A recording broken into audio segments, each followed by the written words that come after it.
Assalamualaikum warahmatullahi wabarakatuh.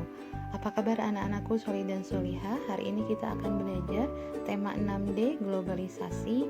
Muatan IPA kita akan membahas tentang energi terbarukan penghasil energi listrik, tepatnya materi tentang panel surya.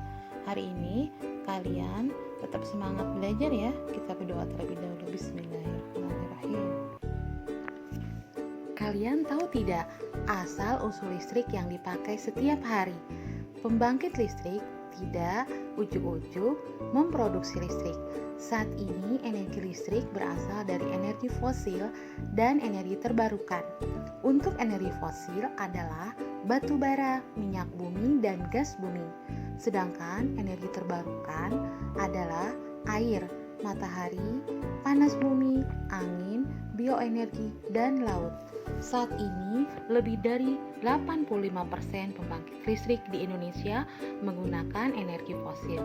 Dengan berbagai pemanfaatan, pemerintah mendorong penggunaan energi terbarukan. Kali ini kita akan membahas tentang energi terbarukan pembangkit listrik tenaga surya. Indonesia sebagai negara yang terletak di daerah tropis mempunyai beberapa kelebihan, di antaranya mendapatkan sinar matahari dengan intensitas tinggi sepanjang tahun. Kondisi ini dimanfaatkan sebagai kebutuhan primer masyarakat, yaitu kebutuhan akan energi listrik. Sinar matahari sebagai energi listrik di samping jumlahnya tidak terbatas, pemanfaatannya juga tidak menimbulkan polusi yang dapat merusak lingkungan. Bagaimana cara kerja solar energi? Sinar matahari untuk dapat menjadi sumber energi listrik atau lebih dikenal dengan pembangkit listrik tenaga surya.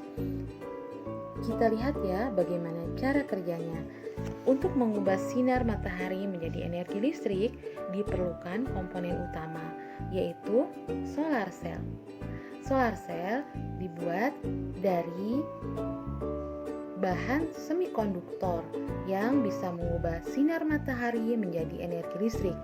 Proses ini menjadi proses perubahan ini disebut dengan efek photovoltaik. Energi yang dihasilkan dari proses ini adalah jenis listrik DC atau listrik searah.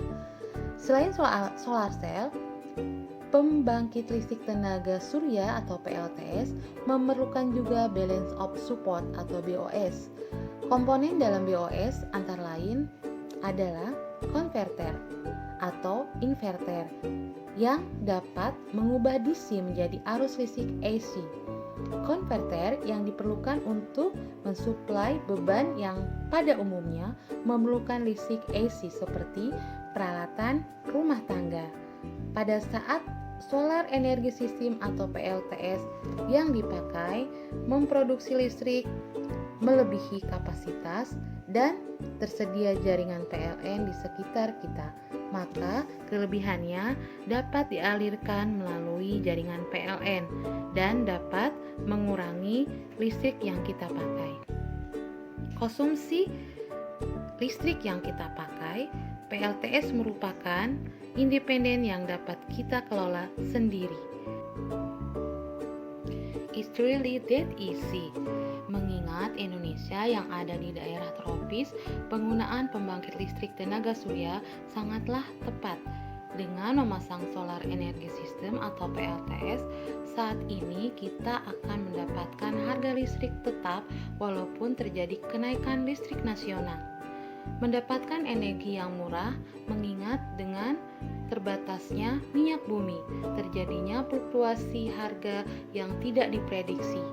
Energi yang ramah lingkungan karena menggunakan komponen atau sumber daya alam yang merusak lingkungan. Energi independen kita peroleh tanpa bergantung dengan energi listrik nasional. Inilah keuntungan dari PLTS. Alhamdulillahirrabbilalamin. Terima kasih. Selamat belajar. Wassalamualaikum warahmatullahi wabarakatuh.